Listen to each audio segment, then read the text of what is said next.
बंदी छोड़ सतगुरु रामपाल जी परमेश्वर जी की जय हो। परमपिता परमात्मा सारी सृष्टि के रचनहार कुल मालिक असंख्य ब्रह्मांडों के स्वामी जगत गुरु तीनों लोकों में प्रवेश करके सबका धारण पोषण करने वाले राजा धीराज आत्माधार नाथों के नाथ देवों के देव महादेव सर्वेश्वर महेश्वर मृत्युंजय अजरो अमर आदि अनादि सनातनी प्रभु जगत पिता जगदीश्वर श्री श्री 1008 की उपाधि के वास्तविक अधिकारी अकाल मूर्त शब्द स्वरूपी राम वासुदेव सर्वगतम ब्रह्म परम पूज्य प्रथम पूज्य परम संत परम पुरुष परम धनी परम दयालु सत्य कबीर हक्का कबीर अल्लाहु कबीर अल्लाहु अकबर बाखबर अल्लाह ताला जगत के तारणहार जगत के मुक्तिदाता जगत के जगन्नाथ हारे के सहारे हिंदुओं के राम मुसलमानों के अल्लाह सिखों के वाहिगुरु ईसाइयों के मसीह दया के सागर दयानिधि करुणा के सागर करुणानिधि स्वयंभू परिभू संकट मोचन कष्ट हरण मंगल करण दुख भंजन अविगत कबीर निर्विकार निर्विषम परमात्मा अलय अलेख सतगुरु आदि अनादि सतगुरु असली मर्यादा पुरुषोत्तम असली राम असली कृष्ण असली घनश्याम असली मुरारी राजाओं के राजा महाराजाओं के महाराजा शहंशाहों के शहंशाह सम्राटों के सम्राट भगवानों के भगवान अल्लाहों के अल्लाह प्रभुओं के प्रभु मसीहाओं के मसीह सच्चे वाहिगुरु बाबाओं के बाबा पीरों के पीर सेठों के सेठ जगत सेठ सावलसा सेठ सर्वगुण संपन्न अनंत कोटि कलाओं के स्वामी अनंत कोटि ब्रह्मांडों के नायक योगियों में महायोगी ध्यानियों में महाध्यानी सिद्धों में परम सिद्ध ज्ञानियों में तत्वज्ञानी ब्रह्म ज्ञानी महाज्ञानी परम ज्ञानी सर्वश्रेष्ठ ज्ञानी विज्ञानी युवा कबीर समरथ कबीर असमवात अमित ओजा सच्चे रहनुमा करीम अल्लाह सुभान अल्लाह दुनिया के अंतिम पैगंबर 8 सितंबर 1951 से गांव धनाना जिला सोनीपत हरियाणा भारतवर्ष की पावन भूमि पे प्रकट रियल कल की भगवान श्री नारायण साकार हरि श्री बाबा साहिब नूर अनंत परमात्मा सच्चे दरवेश सच्चे बाखबर संत श्रोमणी सतगुरु रामपाल जी परमेश्वर जी के चरण कमल में आप और हम सभी भाई बहनों का अनंत कोटि दंडवत प्रणाम।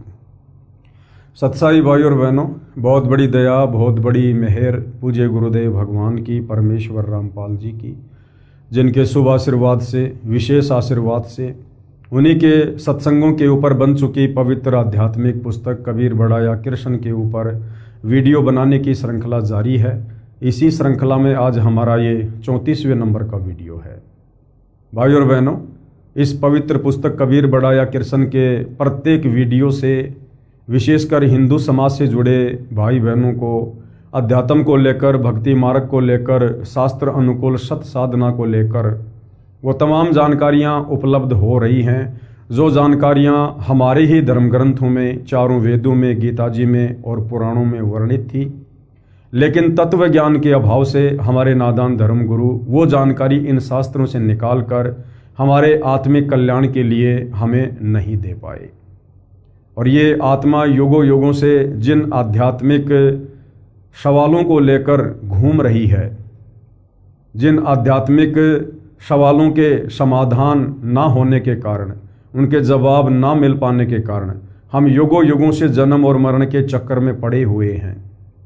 इस पवित्र पुस्तक को पढ़ने के बाद या जो वीडियो बन रहे हैं, वीडियो देखने के बाद आपके मन में किसी भी प्रकार का अध्यात्म को लेकर कोई भी सवाल शेष नहीं रह जाएगा, क्योंकि ये पवित्र पुस्तक कबीर बड़ा या कृष्ण चारों वेद पवित्र गीता जी और 18 पुराणों के ज्ञान से मिश्रित है।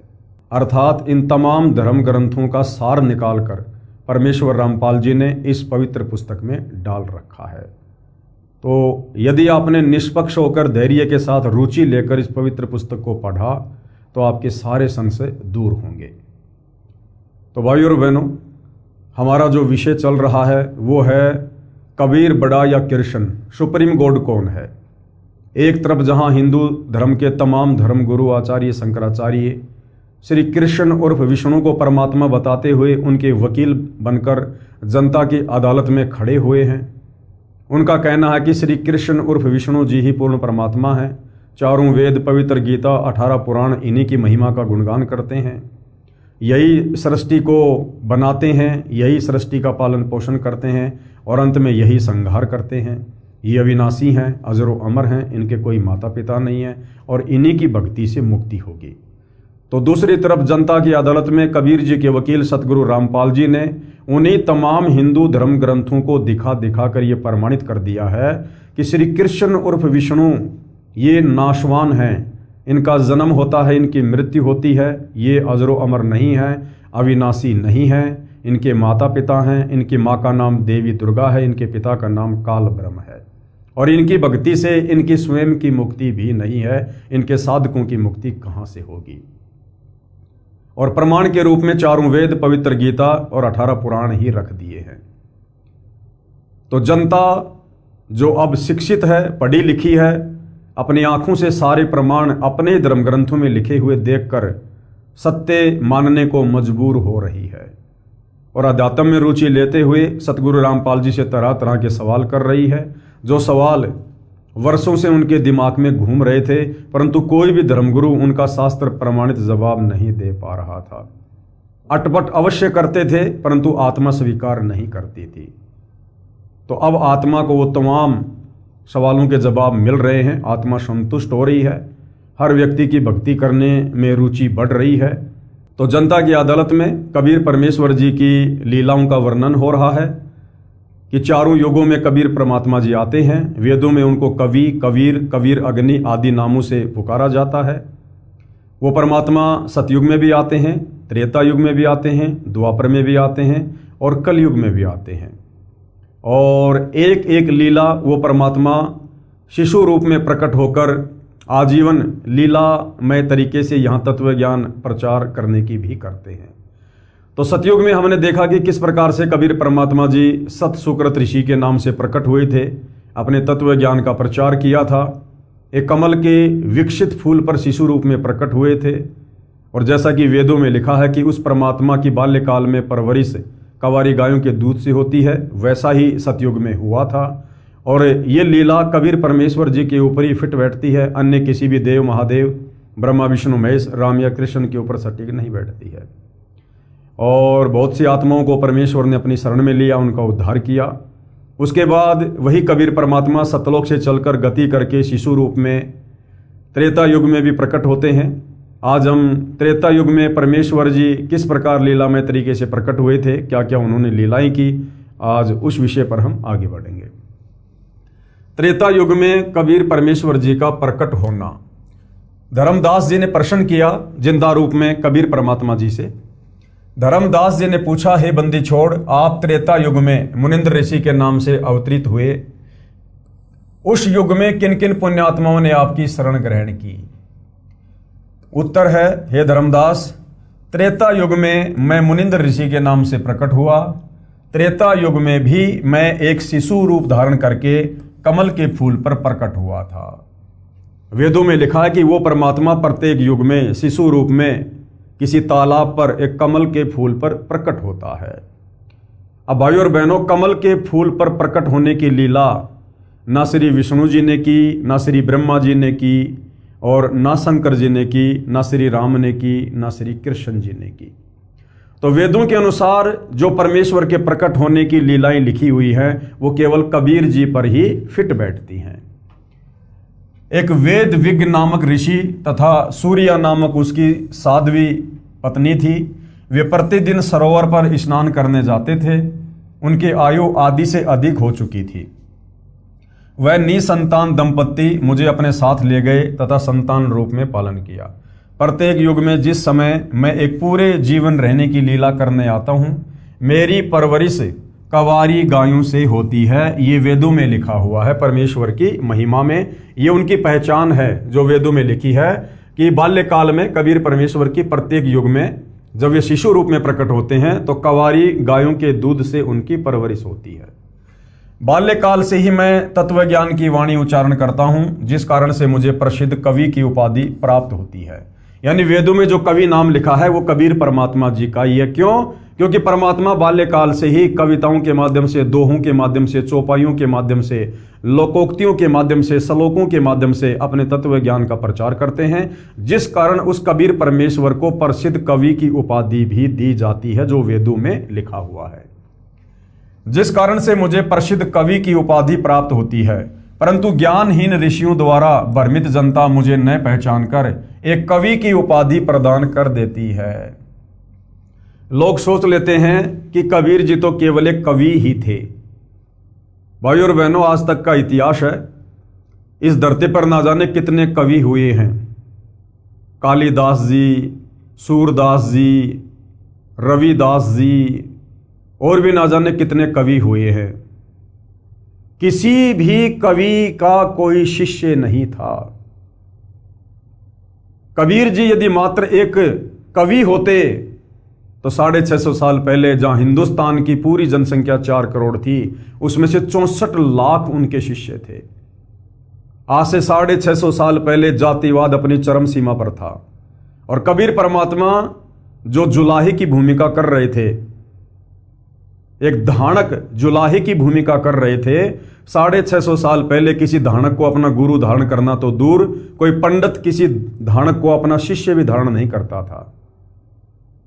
और धानक रूप में कबीर परमात्मा के 64 लाख शिष्य हो जाना, जिनमें पंडित रामानंद जैसी तोप, तो वो केवल एक कवि नहीं थे, वे साक्षात पूर्ण ब्रह्म परमेश्वर थे, परमात्मा जी थे। अन्यथा किसी भी कवि के कोई भी शिष्य नहीं हुए। केवल मुझसे परिचित श्रद्धालु ही मुझे समझ पाते हैं तथा वे अपना कल्याण करवा लेते हैं। त्रेता युग में कबीर देव का ऋषि मुनिंद्र नाम से प्राकाटे लेखक के शब्दों में निम्न पढ़ें। यानी परमेश्वर रामपाल जी समझा रहे हैं कि त्रेता युग में परमात्मा किस प्रकार से मुनिंद्र नाम से प्रकट हुए। त्रेता युग में कबीर देव यानी कबीर परमेश्वर का मुनिंद्र नाम से प्राकाटे, वो परमात्मा कभी मां के गर्भ से जन्म लेकर नहीं आता है, वो स्वयंभू है, परिभू है, जिन्होंने सारी सृष्टि को उत्पन्न किया है। उस परमेश्वर को उत्पन्न करने में कोई भी स्त्री सक्षम नहीं है। नल तथा नील को शरण में लेना।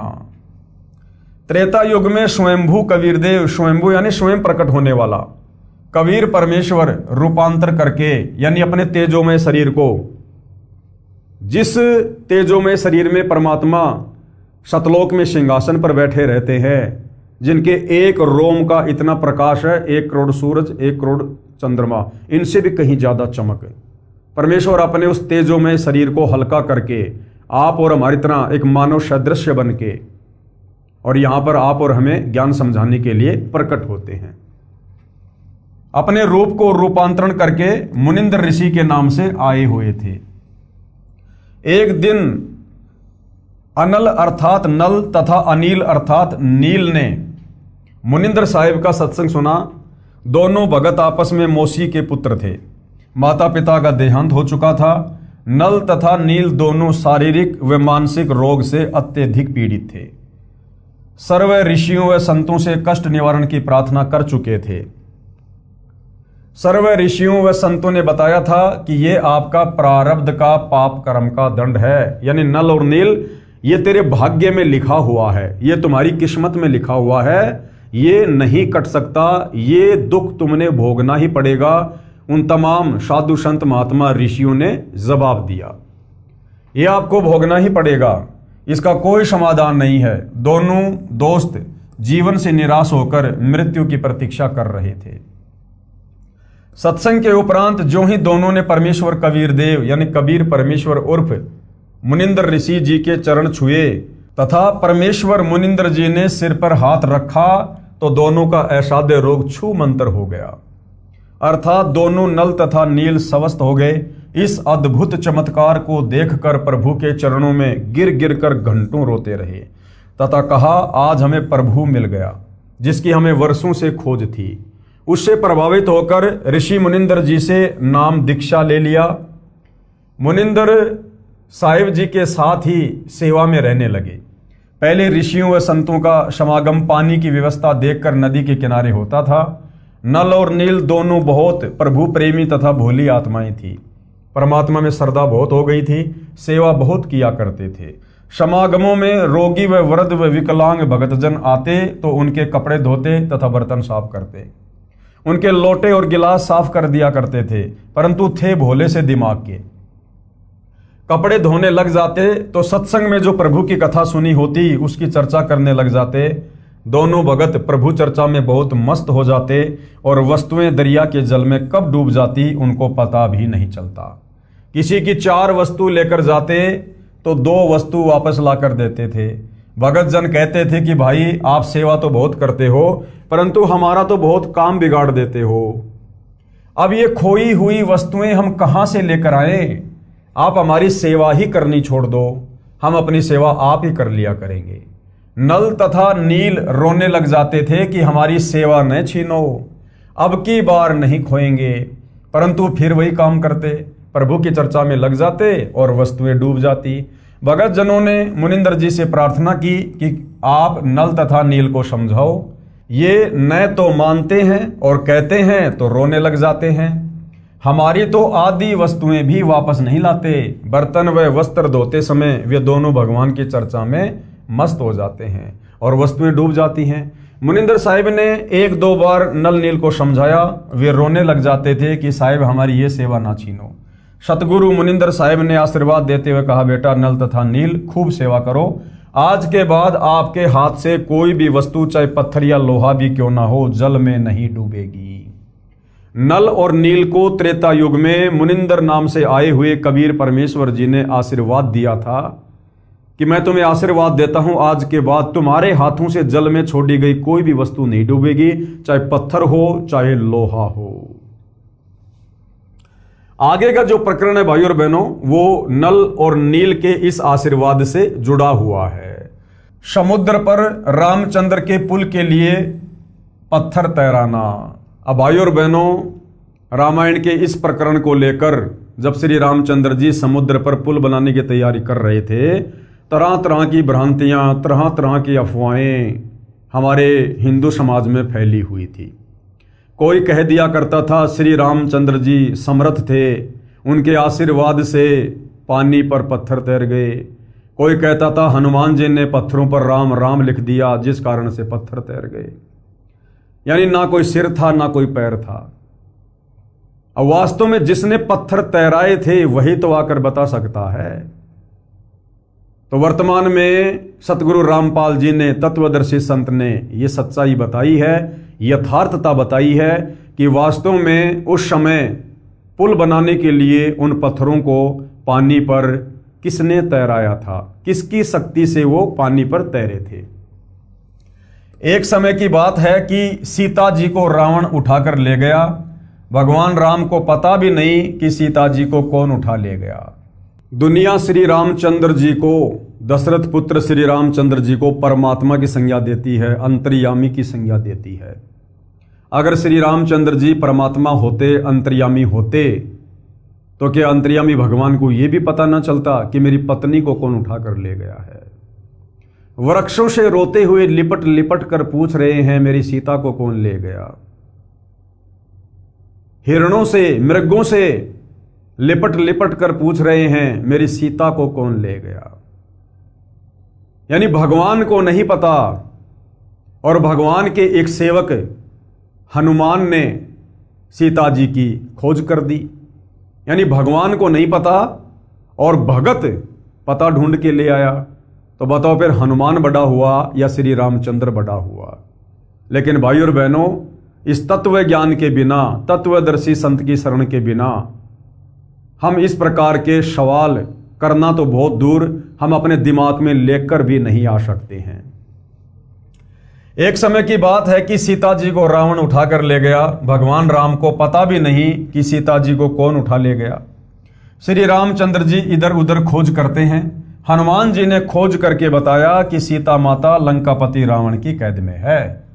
पता लगने के बाद भगवान राम ने रावण के पास शांति दूत भेजे तथा प्रार्थना की कि सीता लौटा दे, परंतु रावण नहीं माना।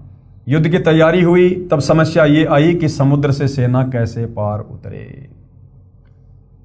भगवान श्री रामचंद्र जी ने 3 दिन तक घुटनों पानी में खड़ा होकर हाथ जोड़कर समुद्र से प्रार्थना की कि रास्ता दे। अगर श्री रामचंद्र जी पुल बनाने में सक्षम होते, उनके पास ऐसी कोई सिद्धि होती, तो 3 दिन तक समुद्र में घुटनों घुटनों पानी में हाथ जोड़कर खड़े रहकर समुद्र से याचना करने की आवश्यकता नहीं पड़ती। परंतु समुद्र टस से मस नहीं हुआ। जब समुद्र नहीं माना, तब श्री राम ने उसे अग्नि बाण से जलाना चाहा। भयभीत समुद्र एक ब्राह्मण का रूप बनाकर सामने आया और कहा कि भगवान, सबकी अपनी अपनी मर्यादाएं हैं, मुझे जलाओ मत, मेरे अंदर ना जाने कितने जीव जंतु बसे हैं। अगर आप मुझे जला भी दोगे तो भी आप मुझे पार नहीं कर सकते, क्योंकि यहाँ पर बहुत गहरा गड्ढा बन जाएगा जिसको आप कभी भी पार नहीं कर सकते। अब ये सुनकर श्री रामचंद्र जी की और मजबूरी हो गई। समुद्र ने कहा, भगवान ऐसा काम करो कि सर्प भी मर जाए और लाठी भी ना टूटे, मेरी मर्यादा भी रह जाए और आपका पुल भी बन जाए। तब भगवान श्री राम ने समुद्र से पूछा कि वह क्या है। ब्राह्मण रूप में खड़े समुद्र ने कहा कि आपकी सेना में नल और नील नाम के 2 सैनिक हैं। उनके पास उनके गुरुदेव से प्राप्त एक ऐसी शक्ति है कि उनके हाथ से पत्थर भी तैर जाते हैं। हर वस्तु चाहे वह लोहे की हो तैर जाती है।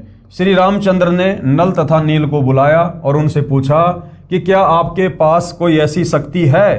तो नल तथा नील ने कहा कि हाँ जी, हमारे हाथ से पत्थर भी नहीं डूबेंगे। तो श्री राम ने कहा कि इसका परीक्षण करवाओ, यानी नमूना दिखाओ मुझे, एग्जाम्पल। उन नादानों ने, नल और नील ने सोचा कि आज सबके सामने तुम्हारी बहुत महिमा होगी। उस दिन उन्होंने अपने गुरुदेव मुनिंदर जी अर्थात कबीर परमेश्वर जी को यह सोचकर याद नहीं किया कि अगर हम उनको याद करेंगे तो कहीं श्री राम ये ना सोच ले कि इनके पास शक्ति नहीं है, ये तो कहीं और से मांगते हैं। ये गलती त्रेता युग में नल और नील ने की, महिमा के चक्कर में। और भाई और बहनों, ये हम जीवों की सबसे बड़ी कमजोरी साबित हो जाती है, सबसे बड़ी कमजोरी। महिमा यहां केवल परमेश्वर की ही बननी चाहिए, महिमा केवल गुरुदेव की ही रहनी चाहिए। अगर हम जीव महिमा की भूख में आ गए, 1% भी हमारे अंदर अगर ये अवगुण घर कर गया तो परमेश्वर हमसे कोसों दूर हो जाएंगे, कोसों दूर। परमेश्वर कहते हैं, मान बड़ाई से हैं दूर और आजिज के हरि सदा हजूर। जो दास होता है, जो अधीन होता है, मान बड़ाई से दूर होता है, परमात्मा उसके अति निकट रहते हैं। और जिस भगत में तनिक भी मान बड़ाई होती है, अहंकार होता है, परमेश्वर उससे 100 कदम दूर हो जाते हैं। तो नल और नील उस दिन धोखा खा गए, मान बड़ाई के चक्कर में, महिमा के चक्कर में। और उसी समय उनकी शक्ति कबीर परमेश्वर जी ने छीन ली कि इनके पास शक्ति नहीं है, ये तो कहीं और से मांगते हैं। उन्होंने पत्थर उठाकर समुद्र के जल में डाला तो वह पत्थर डूब गया। नल तथा नील ने बहुत कोशिश की, परंतु उनसे पत्थर नहीं तरे। तब भगवान राम ने समुद्र की ओर देखा, मानो कहना चाह रहे हो कि आप तो झूठ बोल रहे थे, इनमें तो कोई शक्ति नहीं है। समुद्र ने कहा कि नल नील, आज तुमने अपने गुरुदेव को याद क्यों नहीं किया? अपने गुरुदेव को याद करो। वे दोनों समझ गए कि आज तो हमने गलती कर दी। उसी समय दोनों की बुद्धि ऑन हो गई, झटका लग गया। उन्होंने सतगुरु मुनिंदर साहिब जी को याद किया। सतगुरु मुनिंदर यानी कबीर परमेश्वर जी वहां पर पहुंच गए। भगवान रामचंद्र जी ने कहा कि हे ऋषिवर, मेरा दुर्भाग्य है कि आपके सेवकों से पत्थर नहीं तैर रहे हैं। मुनिंदर साहिब ने कहा कि अब इनके हाथ से कभी तैरेंगे भी नहीं, क्योंकि इनको अभिमान हो गया है। सतगुरु की वाणी प्रमाण करती है कि गरीब जैसे माता गर्भ को राखे यत्न बनाए, और ठेस लगे तो क्षीण होवे तेरी ऐसे भक्ति जाए। जैसे बहुत समय उपरांत किसी माता बहन को गर्भ होता है, पेट में बच्चा होता है, फिर वो किस प्रकार से सावधानी बरतती है कि कहीं मेरा गर्भ ना गिर जाए, कहीं मेरा बच्चा खराब ना हो जाए। उससे भी कहीं ज्यादा सावधानी इस भक्ति मार्ग पर एक भगत ने अपने गुरुदेव की मर्यादाओं को लेकर रखनी होती है। उस दिन के बाद नल तथा नील की वह शक्ति समाप्त हो गई। श्री रामचंद्र जी ने परमेश्वर मुनिंदर साहिब जी से कहा कि हे ऋषिवर, मुझ पर बहुत आपत्ति पड़ी हुई है, दया करो, किसी प्रकार सेना परले पार हो जाए। जब आप अपने सेवकों को शक्ति दे सकते हो तो प्रभु मुझ पर भी कुछ रजा करो। मुनिंदर साहिब जी ने कहा कि ये जो सामने वाला पहाड़ है, मैंने उसके चारों तरफ एक रेखा खींच दी है, इसके बीच बीच के पत्थर उठा लाओ, वे नहीं डूबेंगे। श्री राम ने परीक्षण के लिए पत्थर मंगवाया, उसको पानी पर रखा तो वह तैरने लग गया। अब श्री रामचंद्र जी ने क्या किया कि हनुमान जी को आदेश दिया कि हनुमान एक पत्थर उठा के ला। अब हनुमान तो पहलवान टाइप था, बड़ा सा पत्थर उठा के ले आया, और वो पत्थर जब पानी में डाला गया तो कबीर परमेश्वर जी के आशीर्वाद से, जो मुनिंदर नाम से आए हुए थे, वो पानी पर तैरने लगा। अब भाइयों और बहनों, होता क्या है, जो सेना रामचंद्र जी लेकर गए थे वहां पर, वो सेना कोई 10-20 व्यक्ति नहीं थे, वो करोड़ों में थी। और जिस समय परमात्मा कबीर जी, रामचंद्र जी, नल और नील, इनके बीच में जो वार्ता हो रही थी, तो वहां पूज्य गुरुदेव भगवान ने बताया कि मुश्किल से 10, 20, 100, 50 व्यक्ति होंगे। बाकी सेना को नहीं पता कि क्या बातचीत हो रही है, किसने क्या गलती कर दी, मुनिंदर जी ने क्या आशीर्वाद दिया है। तो बाकी सेना को तो केवल हनुमान और वो पत्थर दिखाई दे रहा था, और जो पत्थर वहां डाला गया तो वो पानी पर तैरने लगा परमेश्वर जी के आशीर्वाद से। अब धीरे धीरे धीरे धीरे खुशर पुसर होते होते बात फैल गई कि भाई हनुमान जी ने जो पत्थर उठाया था और वो पत्थर जो पानी में डाला था, वो पत्थर तैर गया।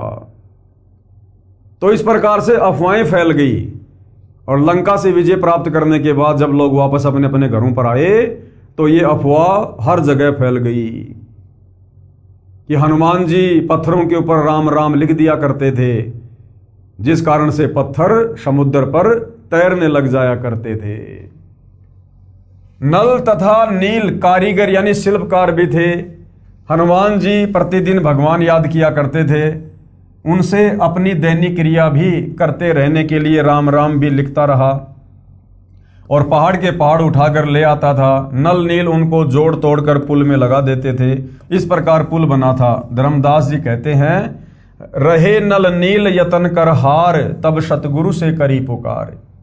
जा सत रेखा लिखी अपार, सिंधु पर शिला तिराने वाले। धन धन सतगुरु सत्य कबीर, भगत की पीर मिटाने वाले। कोई कहता था कि हनुमान जी ने पत्थर पर राम का नाम लिख दिया था, इसलिए पत्थर तैर गए। कोई कहता था कि नल नील ने पुल बनाया था। कोई कहता था कि श्री राम ने पुल बनाया था। परंतु ये सत्य कथा ऐसे है जो ऊपर लिखी है, यानी सच्चाई ये है जो अभी परमेश्वर रामपाल जी के कर कमल से लिखा हुआ हमने पढ़ा है। सत कबीर की साखी, पेज नंबर 179 से 182। पीव पिछाण को अंग, कबीर तीन देव को सब कोई ध्यावे, चौथे देव का मर्म न पावे। और चौथा छोड़ पंचम को ध्यावे, कहे कबीर सो हम पर आवे।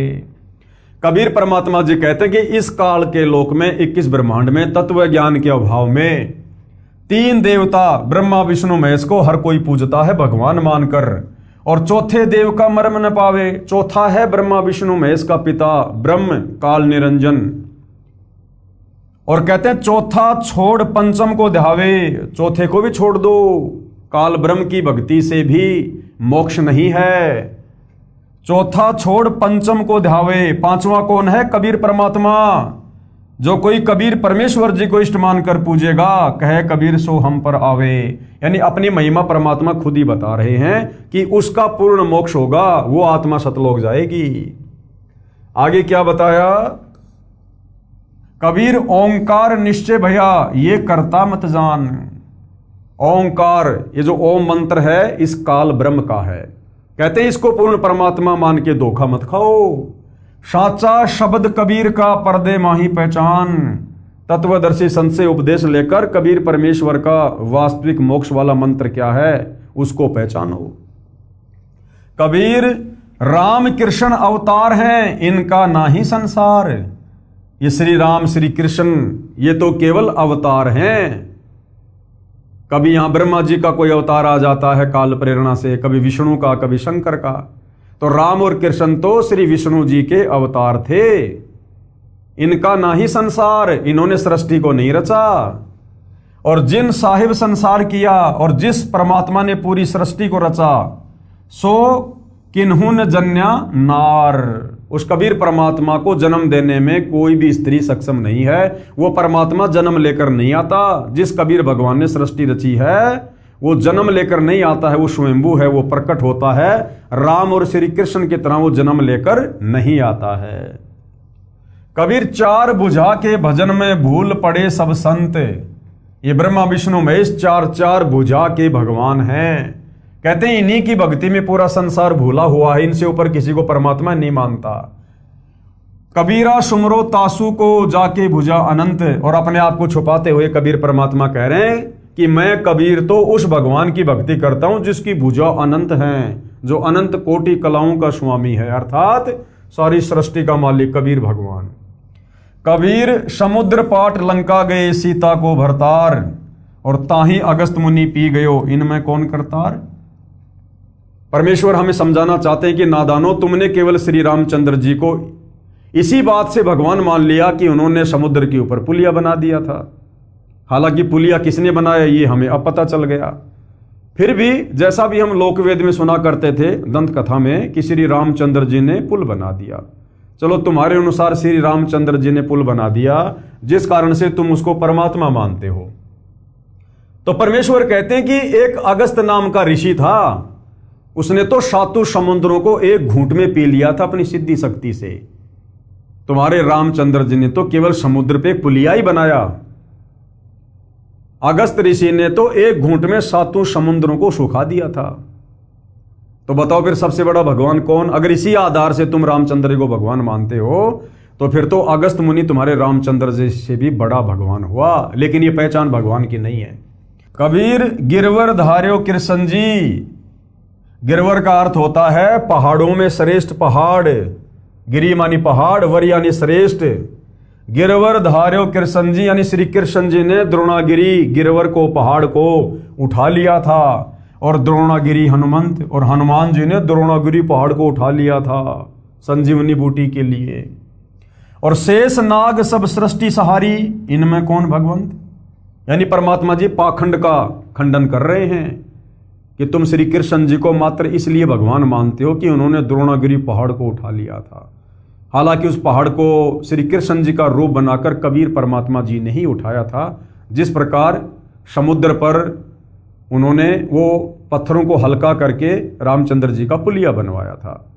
लेकिन चलो श्री कृष्ण जी को महिमा दे दो कि तुम श्री कृष्ण को केवल इसीलिए भगवान मान रहे हो कि भाई उसने गोवर्धन पहाड़ को उठा लिया था। अगर इस आधार से श्री कृष्ण भगवान है तो गोवर्धन पहाड़ से भी कई गुना बड़ा तो द्रोणागिरी पहाड़ था जिसको हनुमान जी ने उठाया। हालांकि हनुमान जी के रूप में उस पहाड़ को भी कबीर भगवान ने उठाया था, ये तत्व ज्ञान कहता है, सूक्ष्म वेद कहता है। लेकिन मान लो कि द्रोणागिरी पहाड़ को हनुमान जी ने उठा लिया, तो द्रोणागिरी पर्वत तो गोवर्धन से बहुत लंबा चौड़ा है, बहुत बड़ा था। तो इस आधार से तो श्री कृष्ण जी से बड़ा भगवान हनुमान हुआ। और फिर तुम ही कहते हो कि शेष नाग ने सारी सृष्टि उठा रखी है, जिस पर तुम्हारा वो द्रोणागिरी पहाड़ भी है, गोवर्धन पहाड़ भी है। तो बताओ फिर श्री कृष्ण और हनुमान से बड़ा भगवान तो फिर शेषनाग हुआ जिसने पूरी पृथ्वी को उठा रखा है। हालांकि ये लोकवेद है, दंत कथा है।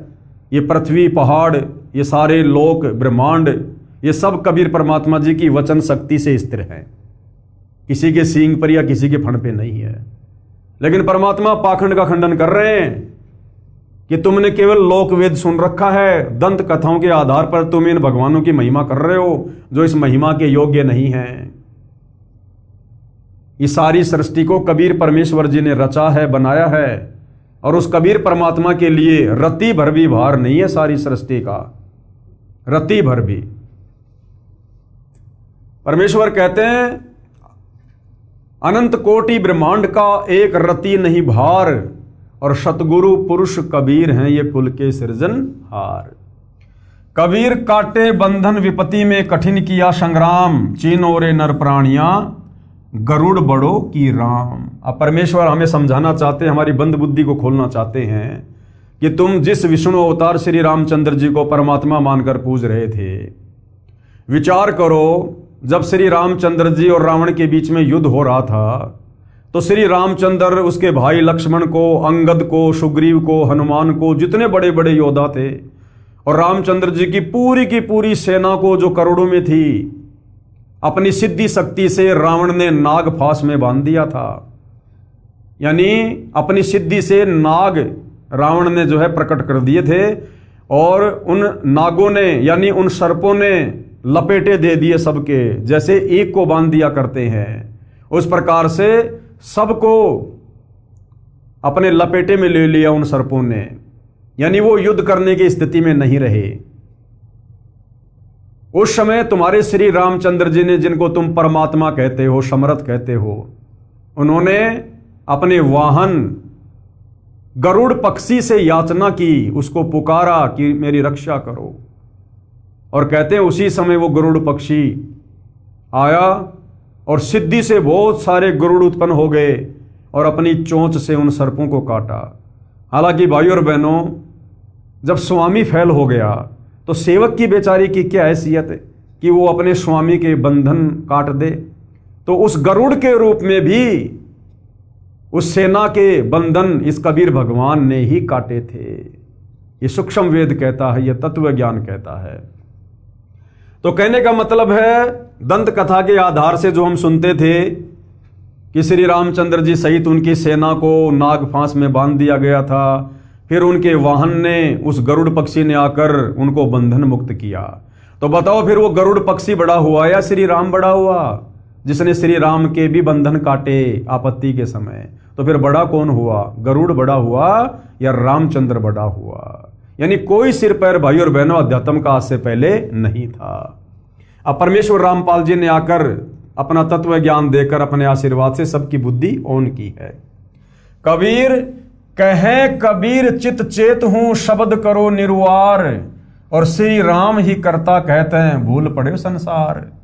कबीर जिन राम कृष्ण व निरंजन कियो, सो तो करता न्यार, अंधा ज्ञान न बूझ ही कहे कबीर विचार।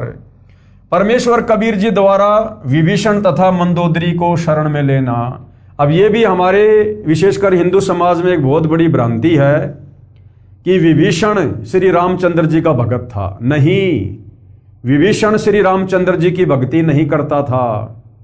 विभीषण वास्तव में कबीर परमेश्वर जी की भक्ति करता था। कबीर परमेश्वर जी का शिष्य था, जो कबीर परमेश्वर त्रेता युग में मुनिंद्र ऋषि के नाम से प्रकट थे। और जब मुनिंद्र ऋषि जी रावण की नगरी में गए, लंका में गए, तो वहां पर विभीषण ने और मंदोदरी ने उनसे उपदेश ग्रहण किया था। परमेश्वर मुनिंद्र जी अनल अर्थात नल तथा अनिल अर्थात नील को शरण में लेने के उपरांत श्री लंका में गए। वहां पर एक परम भगत विचित्र चंद्र विजय जी का 16 सदस्यों का परिवार रहता था। वे भाट जाति में उत्पन्न पुण्यकर्मी प्राणी थे। परमेश्वर मुनिंद्र यानी कबीर देव जी का उपदेश सुनकर पूरे परिवार ने नामदान प्राप्त किया। परम भगत विचित्र चंद्र विजय जी की पत्नी भगतमती करमवती लंका के राजा रावण की रानी मंदोदरी के पास नौकरी यानी सेवा करती थी।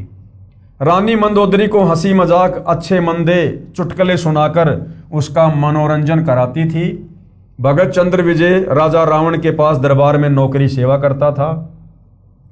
राजा की महिमा के, उसकी बड़ाई के गाने सुनाकर उसे प्रसन्न करता था। भगत विचित्र चंद्र विजय की पत्नी भगतमती करमवती परमेश्वर से उपदेश प्राप्त करने के उपरांत रानी मंदोदरी को प्रभु चर्चा, जो सृष्टि रचना अपने सतगुरुदेव मुनिंद्र जी से सुनी थी, प्रतिदिन सुनाने लगी। भगतमती मंदोदरी रानी को अति आनंद आने लगा। कई कई घंटों तक प्रभु की सतकथा को भगतमती करमवती सुनाती रहती तथा मंदोदरी की आंखों से आंसू बहते रहते, क्योंकि मंदोदरी भी पूर्व जन्मों की कबीर परमेश्वर जी की अच्छी आत्मा थी। एक दिन रानी मंदोदरी ने करमवती से पूछा, आपने ये ज्ञान किससे सुना है? आप तो बहुत अनाप शनाप बातें किया करती थी। इतना बदलाव परमात्मा तुल्य संत बिना नहीं हो सकता। तब करमवती ने बताया कि हमने एक परम संत से अभी अभी उपदेश लिया है। रानी मंदोदरी ने संत के दर्शन की अभिलाषा व्यक्त करते हुए कहा, आपके गुरु अब की बार आएं तो उन्हें हमारे घर बुला कर लाना। अपनी मालकिन का आदेश प्राप्त करके शीश झुकाकर सत्कार पूर्वक कहा कि जो आपकी आज्ञा, आपकी नौकरानी वही करेगी। मेरी एक विनती है, कहते हैं कि संत को आदेश पूर्वक नहीं बुलाना चाहिए, स्वयं जाकर दर्शन करना श्रेयकर होता है। और जैसे आपकी आज्ञा वैसा ही होगा।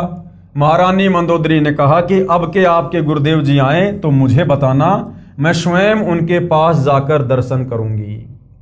परमेश्वर ने फिर श्रीलंका में रजा की। मंदोदरी रानी ने उपदेश प्राप्त किया। कुछ समय उपरांत अपने प्रिय देवर भगत विभीषण जी को उपदेश दिलाया। भगतमती मंदोदरी उपदेश प्राप्त करके अहरनिश यानी दिन रात भगवान सुमरण में लीन रहने लगी। अपने पति रावण को भी सतगुरु मुनिंदर जी से उपदेश प्राप्त करने की कई बार प्रार्थना की, परंतु रावण नहीं माना तथा कहा करता था कि मैंने परम शक्ति महेश्वर मृत्युंजय शिव जी की भक्ति की है, इसके तुल्य कोई शक्ति नहीं है, आपको किसी ने बहका लिया है। कुछ ही समय उपरांत वनवास प्राप्त श्री सीता जी का अपहरण करके रावण ने अपने 9 लखा बाग में कैद कर लिया। भगतमती मंदोदरी के बार बार प्रार्थना करने से भी रावण ने माता सीता जी को वापस छोड़कर आना स्वीकार नहीं किया। तब भगतमती मंदोदरी जी ने अपने गुरुदेव मुनिंदर जी से कहा, महाराज जी, मेरे पति ने किसी औरत का अपहरण कर लिया है, मुझसे सहन नहीं हो रहा है। वह उसे वापस छोड़कर आना किसी कीमत पर भी स्वीकार नहीं कर रहा है। आप दया करो मेरे प्रभु, आज तक जीवन में मैंने ऐसा दुख नहीं देखा था। परमेश्वर मुनिंदर जी ने कहा कि बेटी मंदोदरी, ये औरत कोई साधारण स्त्री नहीं है। श्री विष्णु जी को श्रापवश पृथ्वी पर आना पड़ा है।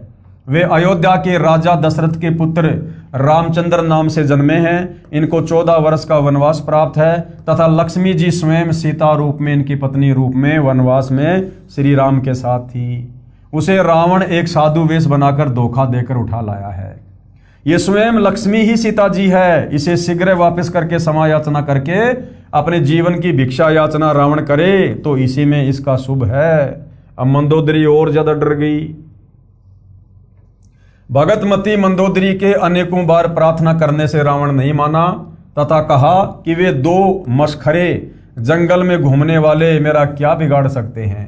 मेरे पास अनगनत सेना है। मेरे 1 लाख पुत्र तथा 1.25 लाख नाती हैं।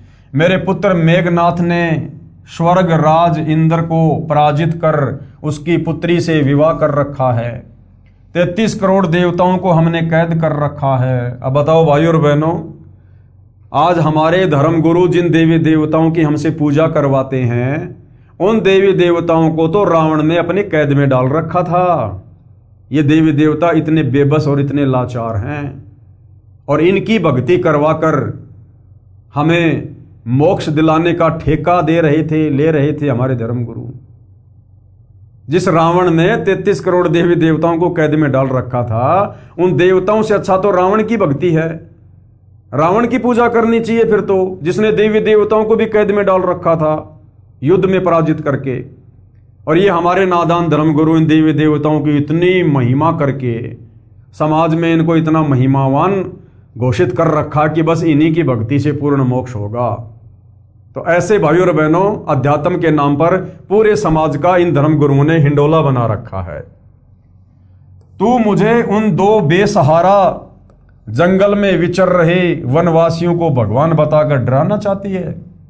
इस स्त्री को वापस नहीं करूंगा। मंदोदरी ने भक्ति मार्ग का ज्ञान जो अपने पूज्य गुरुदेव से सुना था, रावण को बहुत समझाया। विभीषण ने भी अपने बड़े भाई को समझाया। रावण ने अपने भाई विभीषण को पीटा तथा कहा कि तू ज्यादा श्री रामचंद्र का पक्षपात कर रहा है, उसी के पास चला जा। एक दिन भगतमती मंदोदरी ने अपने पूज्य गुरुदेव से प्रार्थना की कि हे गुरुदेव, मेरा सुहाग उजड़ रहा है, एक बार आप भी मेरे पति को समझा दो, यदि वह आपकी बात को नहीं मानेगा तो मुझे विधवा होने का दुख नहीं होगा। अपनी वचन की बेटी मंदोदरी की प्रार्थना स्वीकार करके राजा रावण के दरबार के समक्ष खड़े होकर परमेश्वर मुनिंद्र जी ने द्वारपालों से राजा रावण से मिलने की प्रार्थना की। द्वारपालों ने कहा, ऋषि जी, इस समय हमारे राजा जी अपना दरबार लगाए हुए हैं। इस समय अंदर का संदेश बाहर आ सकता है, बाहर का संदेश अंदर नहीं जा सकता। हम विवश हैं। तब पूर्ण प्रभु अंतर्ध्यान हुए तथा राजा रावण के दरबार में प्रकट हो गए। रावण की दृष्टि ऋषि पर गई तो गरज कर पूछा कि इस ऋषि को मेरी आज्ञा के बिना किसने अंदर आने दिया है?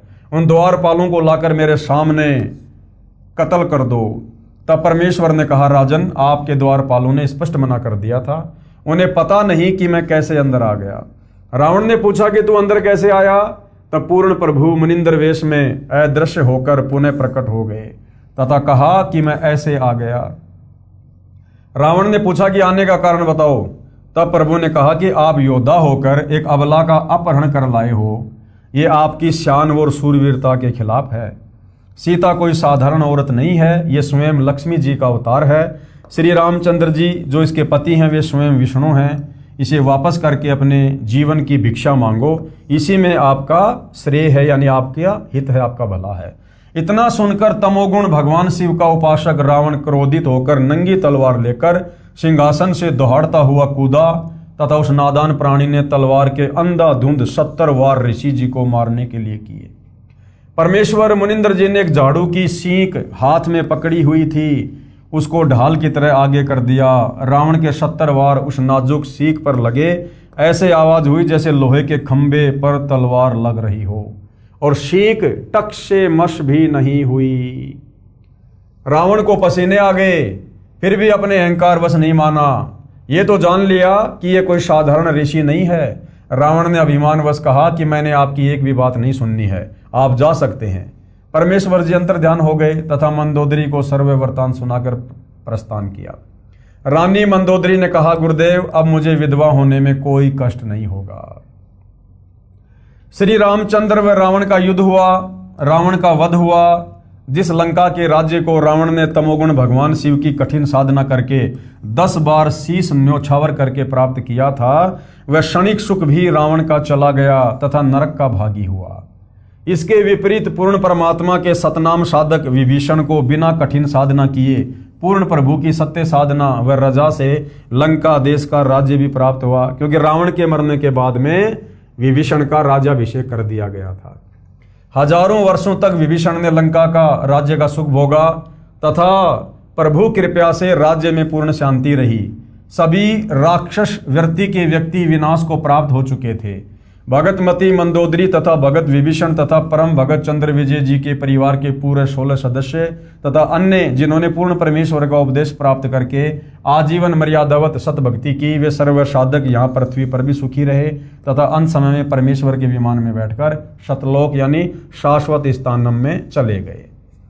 इसलिए पवित्र गीता अध्याय 7 श्लोक 12 से 15 में कहा है कि तीनों गुणों रजगुण ब्रह्मा जी, सतगुण विष्णु जी और तमगुण शिव जी की भक्ति साधना से मिलने वाली क्षणिक सुविधाओं के द्वारा जिनका ज्ञान हरा जा चुका है, वे राक्षस स्वभाव वाले मनुष्यों में नीच दुष्कर्म करने वाले मूर्ख मुझ काल ब्रह्म को भी नहीं भजते।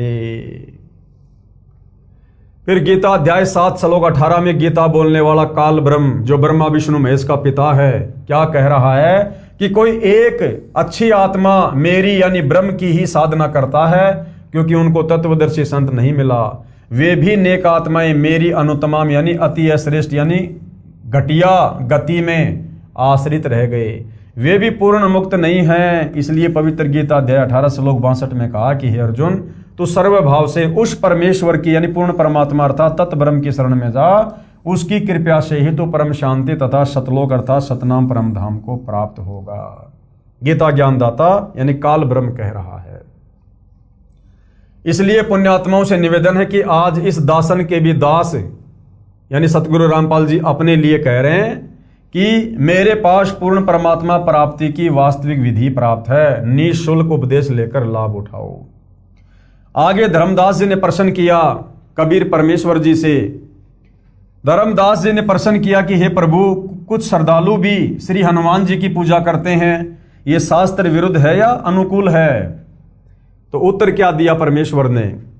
कबीर देव जी ने कहा कि हे धर्मदास, अर्जुन को काल ब्रह्म ने श्रीमद् भगवद गीता अध्याय 16 श्लोक 23-24 में कहा कि हे अर्जुन, जो व्यक्ति शास्त्र विधि को त्याग कर अपनी इच्छा से मनमाना आचरण यानी पूजा करता है, वह न सिद्धि को प्राप्त होता है, न परम गति को, न सुख को ही।